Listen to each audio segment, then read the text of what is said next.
On a bustling street in New York City, 12-year-old Marcus weaved through crowds with a practiced urgency. He wore an old, oversized hoodie, its hem fraying, and a pair of jeans that were more holes than fabric. His sneakers, barely holding together, slapped the pavement with each step. As he walked, his dark eyes darted around, vigilant for signs of trouble or opportunity. The city felt like an ocean, its roaring waves of people and honking cars constantly threatening to drown him. He was tired, so very tired, and all he wanted was a safe place to rest his head, if only for a few moments. Marcus wasn't new to these streets. He'd been on his own for nearly a year, ever since his mom's sudden passing. With no other family around and unwilling to go into the foster care system, Marcus had learned quickly how to survive. He knew where he could scavenge a meal and which places offered free Wi-Fi and heating. But with the cold season setting in, the streets were growing more dangerous, and a sense of vulnerability gnawed at him. As he searched for a spot to rest, he spotted an empty space near a sleek, shiny black car parked by the curb. Its windows reflected the bright city lights, casting a warm glow that looked inviting. He knew he wouldn't be able to sleep long, but even just a brief rest would help him keep moving. With a heavy sigh, he sank down onto the pavement beside the car, pulling his knees to his chest and letting the exhaustion settle over him. In the brief quiet, he closed his eyes, allowing himself to drift, if only for a moment. The street buzzed around him, people too busy or indifferent to pay him any mind. New York was like that. Its streets were filled with stories, with struggles that people walked past daily. Marcus wondered if anyone ever really saw him, or if he'd simply become part of the city's invisible fabric, like so many others who slipped through its cracks. But Marcus wasn't prepared for what would happen next. The footsteps of a stranger echoed closer, and his eyes fluttered open just in time to see a tall man approaching. The man wore a tailored suit, the fabric crisp and pristine, a stark contrast to Marcus's worn-out clothes. His expression was sharp, his gaze intent on Marcus with a look that made him sit up straighter, his heart pounding as a wave of dread washed over him. In that moment, Marcus knew his brief moment of peace was over. Marcus's heart raced as he took in the approaching figure. The man was in his 40s, with graying hair meticulously combed back, wearing a dark, tailored suit that practically screamed Wall Street. He walked with a confident stride, his leather shoes tapping rhythmically against the concrete. He was the kind of man who seemed comfortable in his world, one of business meetings, expensive dinners, and high-rise apartments far from where Marcus had ever dared to roam. As the man neared, he noticed Marcus sitting beside his car and immediately paused, eyes narrowing. It was as though the sight of a young, scruffy kid resting near his shiny black BMW was an insult to his carefully controlled environment. Marcus felt the man's gaze linger, heavy with suspicion, and a sinking feeling settled in his stomach. He instinctively shrank back, hoping to appear small, invisible even, but the man was already stepping forward. "Hey, what do you think you're doing?" the man demanded, his voice sharp and authoritative. His tone held no warmth, only a thinly veiled accusation. "Get away from my car. I'm not in the mood for trouble." Marcus felt his cheeks burn with shame. He hadn't touched the car. He'd only wanted a place to sit, to rest. But he'd heard that tone before. The voice of people who looked at him and assumed the worst without knowing anything about him. Struggling to keep his voice steady, he looked up at the man, his heart pounding as he said, "I'm just sitting here, sir. I wasn't doing anything to your car, I swear." But the man's expression didn't soften. If anything, his face grew harsher, his eyes narrowing as he folded his arms across his chest. "Just sitting here?" he repeated, a hint of disbelief coloring his words. "Listen, kid, I don't know what you're planning, but if you're thinking about trying anything funny, you're going to regret it. I can call the police in a second. You understand?" Marcus swallowed hard, the threat of police leaving a bitter taste in his mouth. He'd had run-ins before, situations that ended with him being dragged off or questioned, even when he'd done nothing wrong. His voice faltered, but he tried to explain. "Please, I just needed a place to sit. I didn't mean to." The man raised a hand to cut him off. "Spare me the story, all right? I don't need to hear it." All I know is that I find you lurking around my car, and I don't like it." He pulled out his phone, glancing at it, as though considering whether to make that dreaded call. The thought of ending up in a police station again sent a spike of panic through Marcus. He wanted to protest, to explain himself, but words felt useless. He was just another kid on the street to this man, someone who didn't belong in his world and never would. In that tense silence, both were caught in their roles, the man as the accuser and Marcus as the accused, each two entrenched in their assumptions to bridge the widening gap between them. As Marcus sat, tense and unsure, the man took a step closer, his eyes flashing with irritation. "What do you want?" he barked, his voice echoing in the street's steady hum of activity. "Just tell me what you're doing here." His tone left little room for an answer.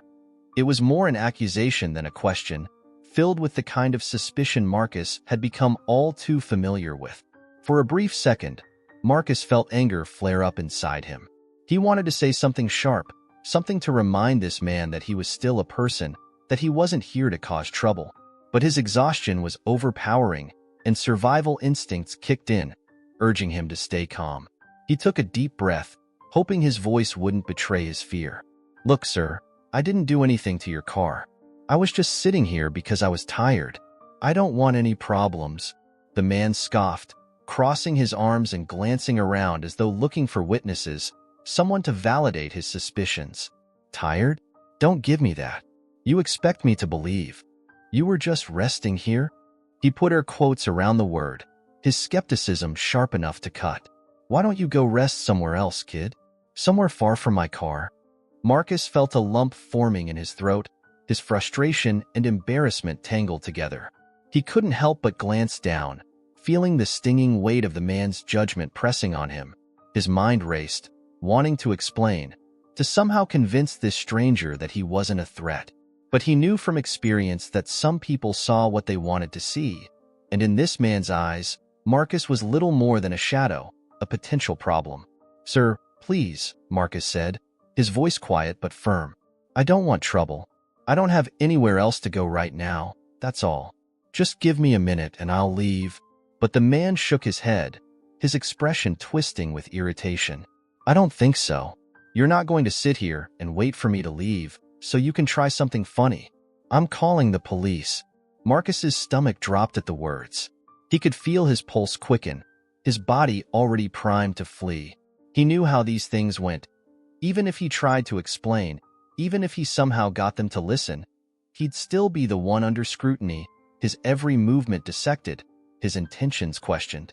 The thought of another confrontation, of being dragged off without anyone to defend him, sent a fresh wave of panic through him. "Please, don't call the cops," he said, his voice slipping. "I swear, I'm not doing anything wrong. I just don't have anywhere else to go right now." The man didn't waver, his thumb already hovering over his phone screen. "Maybe next time you'll think twice before lurking around someone else's property," he replied coldly. Marcus was frozen, his mind blank with fear. This was exactly the kind of moment he dreaded, where every option seemed to shrink, leaving him with no way out. In that paralyzing moment, Marcus heard footsteps approaching, a new presence cutting through the tension like a blade. He looked up, desperate for any kind of intervention, to see a woman approaching, her eyes fixed on them with an expression of both curiosity and concern. Marcus's heart lifted slightly as he saw the woman approaching. She was around the man's age, maybe in her late 30s or early 40s, with a kind but determined expression on her face. She wore casual clothes, a thick coat over a sweater and jeans, and a scarf loosely draped around her neck, as though she'd been out for a stroll or running errands. Her gaze flickered between Marcus and the man, her brows furrowing as she took in the scene. "Excuse me," she said, her voice firm yet calm. "Is everything all right here?" She directed her question toward the man, but her eyes drifted to Marcus, softening as she saw the fear etched on his face. The man turned, surprised by her interruption. "Yeah, everything's fine," he replied curtly, waving her off as though he expected her to simply walk away. "I just found this kid loitering by my car, probably up to no good. I was just about to call the police." She paused, taking in the scene with quiet consideration. Her gaze lingered on Marcus, noting his disheveled appearance, the exhaustion in his eyes, and the hint of fear that he was desperately trying to conceal. "Is that so?" she asked, her tone neutral, but her gaze challenging as it shifted back to the man. "Did you ask him what he was doing here?" The man frowned, clearly taken aback by her question. "I don't need to ask him anything. Look at him. He's sitting by my car like he owns the place. What else am I supposed to think?" "Maybe you're supposed to think that not everyone sitting near your car is a threat," she replied, her voice calm but edged with a hint of steel. "Maybe you could ask before assuming the worst." Marcus watched as the man's face flushed with irritation, his jaw clenching as he opened his mouth to respond. But before he could speak, Marcus found his voice, trembling yet defiant. "I wasn't doing anything wrong," he said, his words directed at both the man and the woman. I'm just tired. I was sitting here to rest for a minute, that's all." The woman looked at him, her eyes softening even more. "Thank you for explaining, Marcus," she said gently, using his name in a way that surprised him. It had been a long time since anyone outside the street knew him as more than just another homeless kid. "You don't need to apologize for resting. We all need a break sometimes." The man crossed his arms, visibly frustrated. "Listen, lady, you don't know what it's like out here. People try to take advantage of you at every turn. I'm just protecting my property." She gave him a level stare, unimpressed by his excuses. "Protecting your property doesn't mean you get to treat people with suspicion just because they don't look like you." Her words were measured, but they struck deep, and the man faltered, clearly uncomfortable. Turning back to Marcus, she offered him a small smile. "You're welcome to rest here as long as you need," she said, her voice filled with genuine kindness. "I'll stay with you for a bit if that's all right." Marcus felt a wave of relief wash over him, though he struggled to show it. For the first time in a long while, someone was standing up for him, treating him as though he mattered. The man, still unwilling to let go of his suspicions entirely, muttered something under his breath but didn't argue further. As he stepped back, the woman remained beside Marcus, offering him a steady presence and a glimmer of hope. The man lingered for a moment, clearly uncomfortable with Sarah's unexpected defense of Marcus. His phone still in hand, he glanced down at it, as though weighing whether to make the call or not. Sarah, sensing his hesitation, took a small step forward, her gaze unwavering. "If you still feel uncomfortable, I'll stay here until you're on your way," she offered, her voice calm but resolute. The man scoffed, clearly frustrated by her interference. "Why are you even getting involved in this?" he asked, his tone edged with disbelief. "You don't know what kids like this are capable of." Sarah's expression hardened. "Kids like this?" she echoed, a note of challenge in her voice. "Maybe it's time we think twice about how quickly we judge someone just because of how they look or where they're sitting." Her words hung in the air, a firm rebuke that left the man momentarily speechless.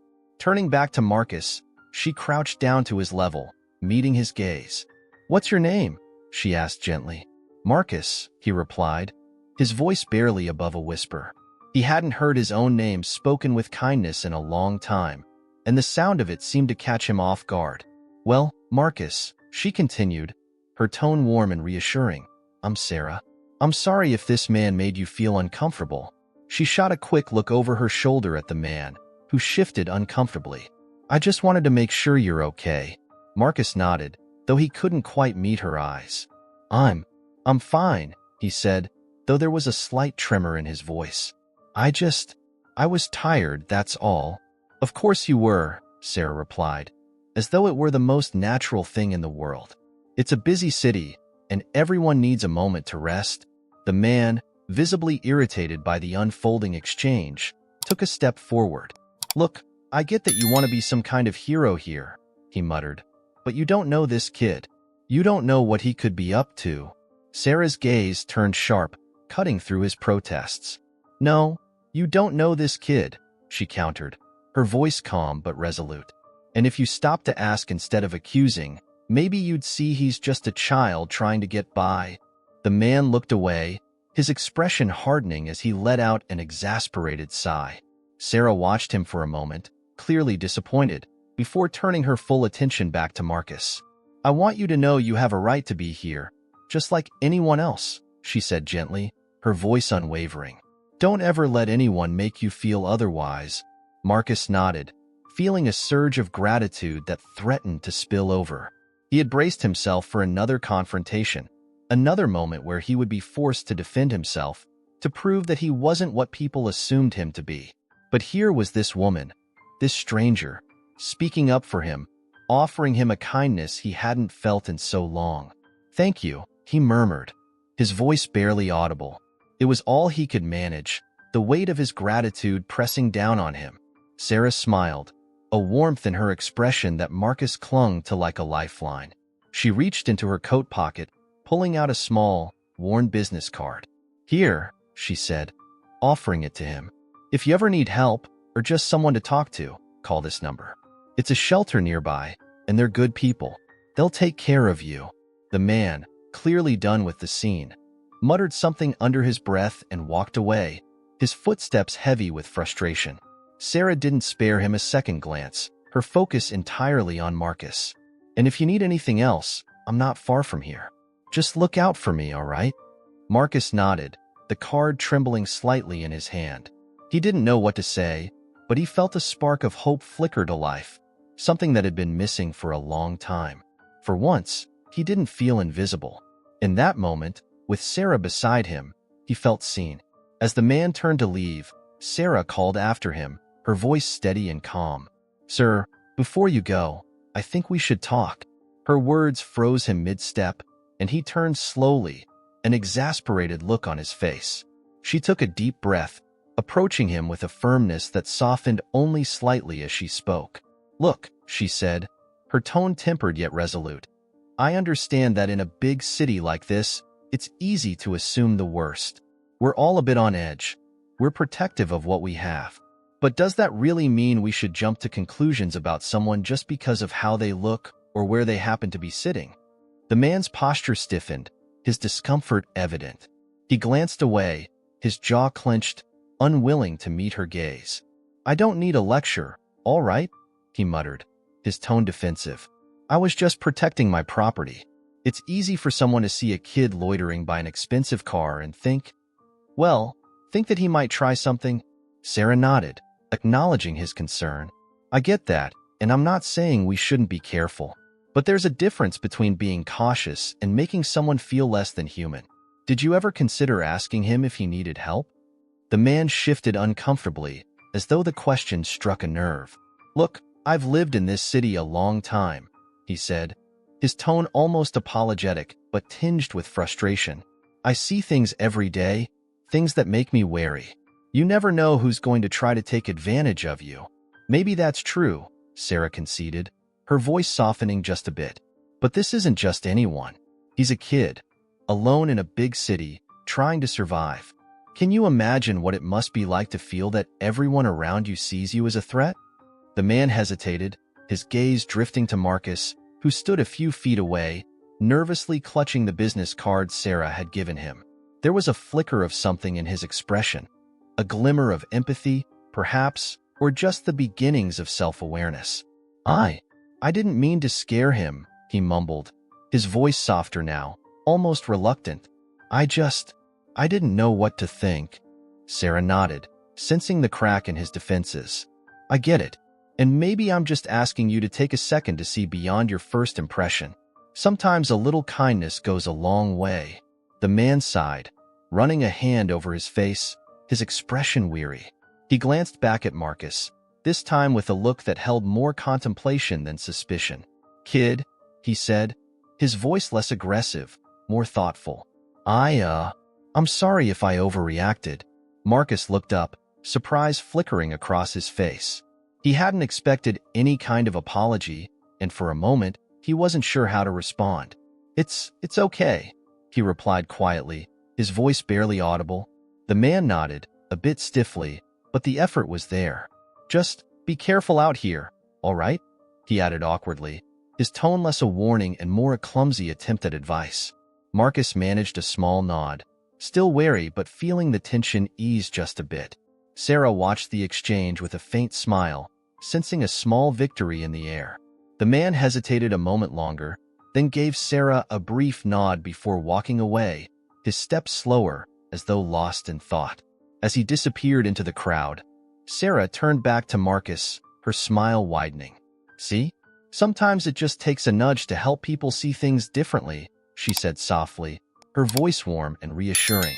Marcus looked up at her, his eyes wide, a spark of hope flickering within them.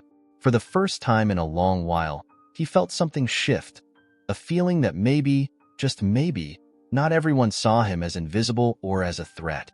He wasn't sure where this newfound hope would take him, but with Sarah's kindness still lingering, he felt ready to take that first step. As the tension dissolved, Sarah led Marcus over to a nearby bench, away from the bustling crowd and out of the city's relentless noise. She took a seat beside him, her presence calm and reassuring. Marcus settled beside her, still clutching the business card she'd given him, feeling its edges press into his palm as a small but steady anchor. Sarah glanced at him, her gaze gentle. "Marcus, if you feel comfortable, I'd love to hear a bit about your story," she said, her voice soft but inviting. "Only if you're up for it. Sometimes sharing things can help, you know?" For a moment, Marcus hesitated, the words lodged deep within him. He'd grown used to keeping his struggles to himself, shouldering his pain in silence. But there was something about Sarah's presence that felt safe, as though she'd listen without judgment or pity. He took a shaky breath, gathering his thoughts before speaking. "It was about a year ago," he began, his voice barely above a whisper. "My mom got really sick, and she passed away. She was all I had, you know? After she was gone, I tried to stay with some friends, but..." His voice trailed off, memories flashing through his mind, each one tinged with the bitter sting of rejection, of doors closed and promises broken. "Eventually, I just ended up out here on my own." Sarah listened intently, nodding softly. She didn't interrupt, allowing him the space to let the words come out on his own terms. He continued, feeling the weight of his story lift slightly as he spoke. "It's been hard," he admitted, his voice wavering. "I thought I could figure it out, you know? Thought maybe I'd get lucky, find a job or someone who'd help. But people, they look at me like I'm a problem, like I'm someone they don't want around. Sometimes I go days without anyone even looking at me, like I'm invisible." Sarah's heart ached at his words. She could see the quiet strength in him, the resilience it took to survive each day in a city that often overlooked its most vulnerable.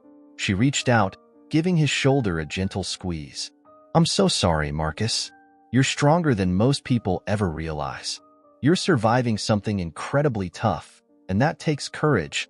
Marcus's gaze dropped to the ground, and he gave a small shrug. "I don't feel strong," he murmured. "Most of the time, I just feel tired, like I don't belong anywhere. I don't even know what I'm hoping for anymore." Sarah took a deep breath, choosing her words carefully. "You're not invisible, Marcus, and you do belong. Maybe not here, maybe not in this moment, but somewhere out there is a place where you'll be safe and valued. And until you find that place, there are people who care about what happens to you. You're not alone in this." Marcus felt a lump rise in his throat, the enormity of her words settling over him. He hadn't heard words like that in so long, hadn't felt the warmth of genuine kindness without strings attached. "Thank you," he whispered, struggling to hold back tears. I didn't think anyone would ever say that to me again." Sarah smiled softly, her own eyes glistening with empathy. "You deserve to hear it, Marcus. And you deserve a place where you don't have to fight every day just to survive. That shelter I mentioned, they can help you. They have people there who can give you a meal, a warm place to sleep, even connect you with resources to get back on your feet. It's not a solution to everything, but it's a start."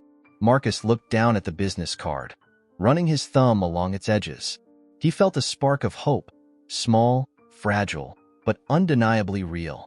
Maybe this was the beginning of something better, a way out of the endless cycle of loneliness and fear. He wasn't sure if he had the strength to take that step, but Sarah's presence beside him made him feel that, for once, he might not have to face it all alone. He nodded slowly, a glimmer of determination in his eyes. "I'll go," he said quietly. "I'll try." Sarah's face lit up with a warm, proud smile. That's all anyone can ask of you, Marcus. Just try. And know that there are people here, myself included, who want to see you succeed." In that small, quiet moment, with the weight of his story now shared, Marcus felt something he hadn't felt in a long time: hope.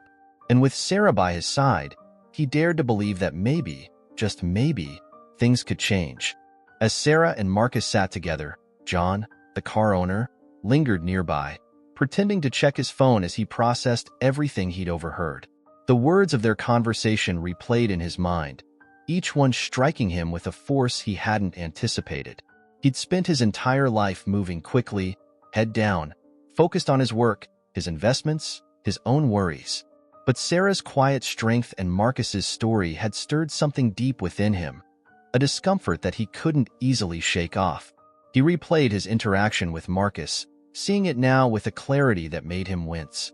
The boy's worn clothes, his hollow gaze, the way he'd shrunk back from John's accusations, all of it painted a picture that he hadn't taken the time to understand.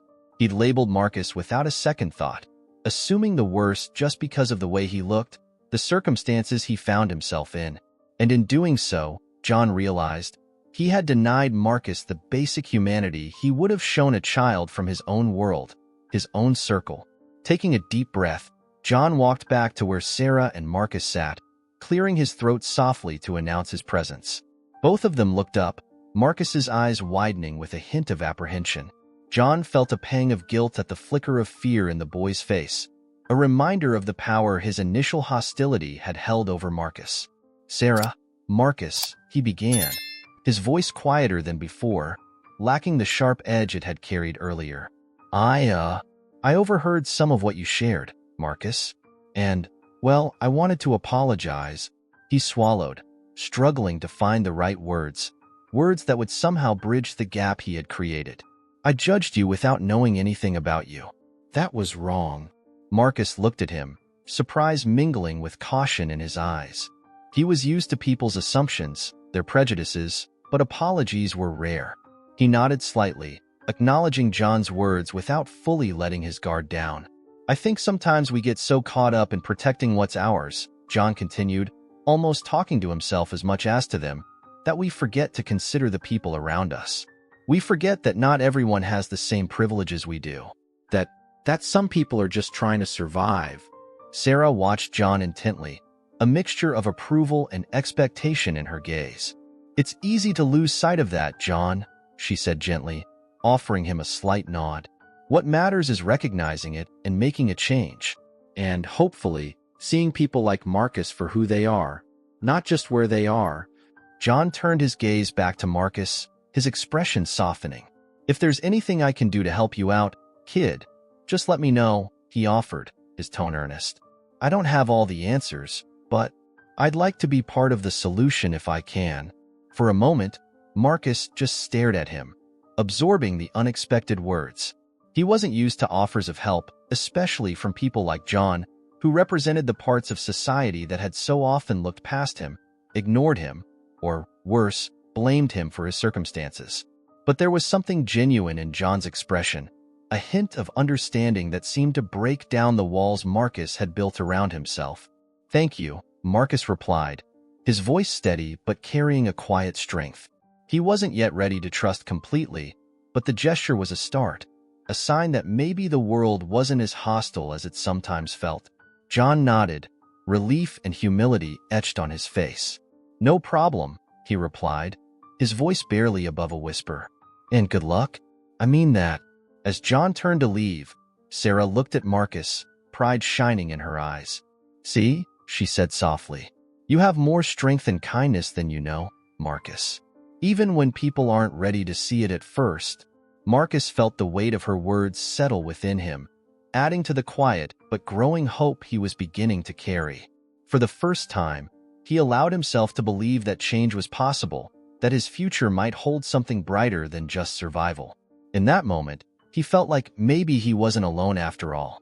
As John walked away, Marcus watched him go, still processing the strange mix of emotions that lingered in his chest: relief, surprise, and something close to gratitude. The city seemed to shift around him, the world suddenly feeling less hostile. as though he'd stepped out from the shadows into a space where he was seen, valued.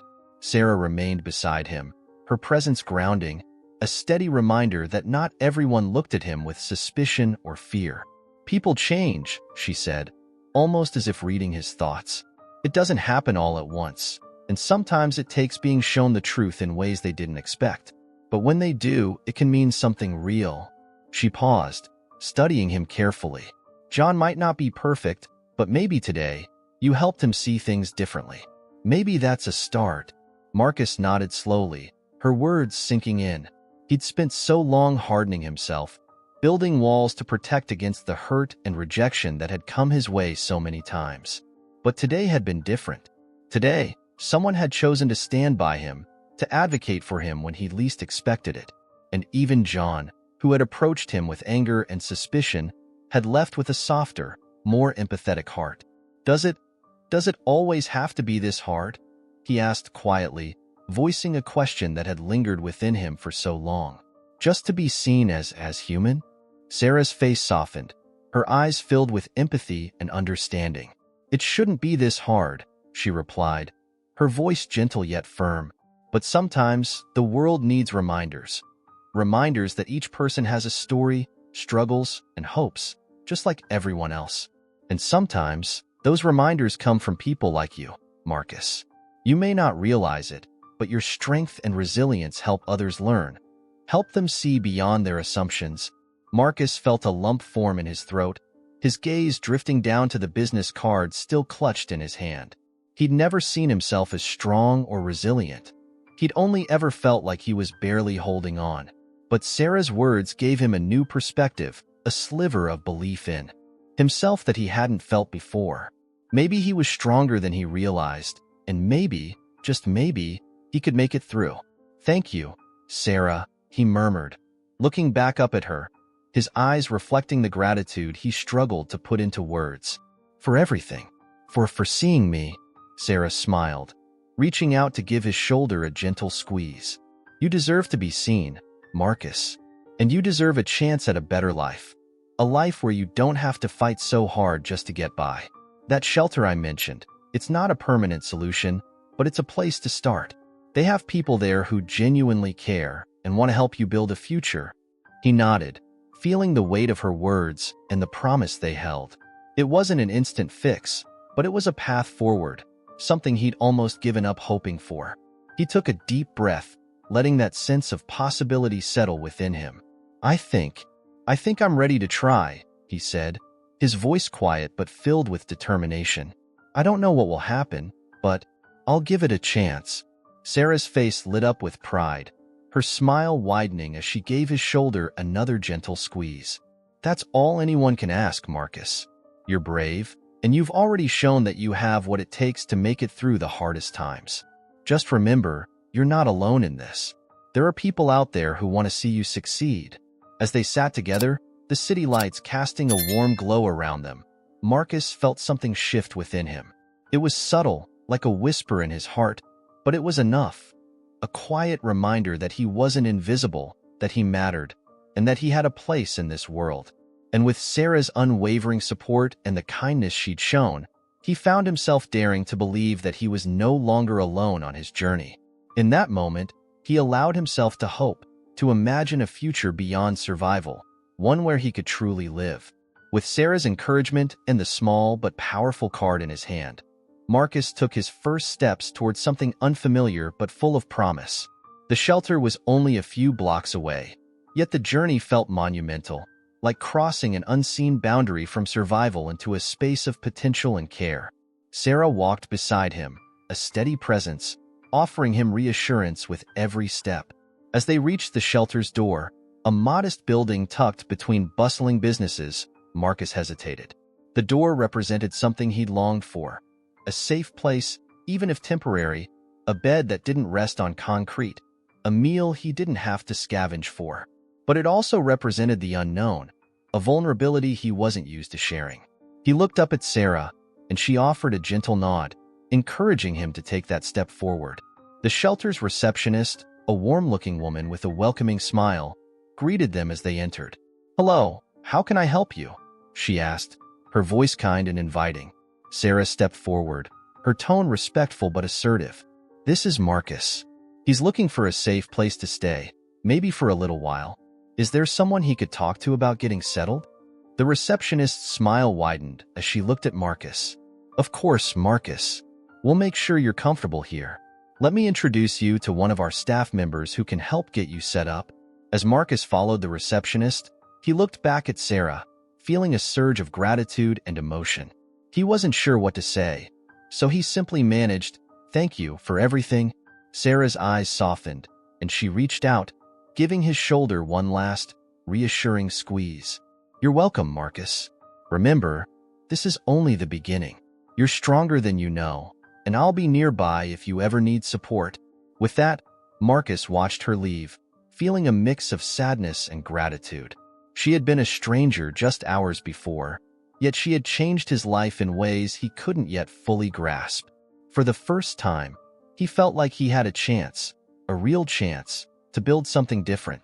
Inside the shelter, he was shown to a small but clean room with a bed, a desk, and a window that let in the soft city lights.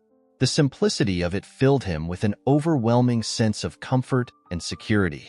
As he sank down onto the bed, he felt the tension and exhaustion of the streets slip away, replaced by a tentative hope that he might finally rest.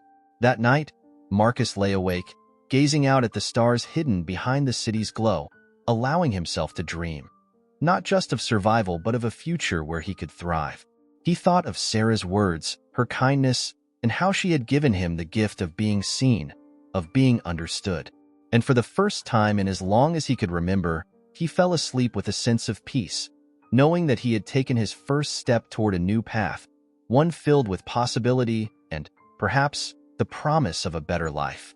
Leave a like, subscribe to the channel, turn on the notification bell, and watch this next story. It's incredibly moving.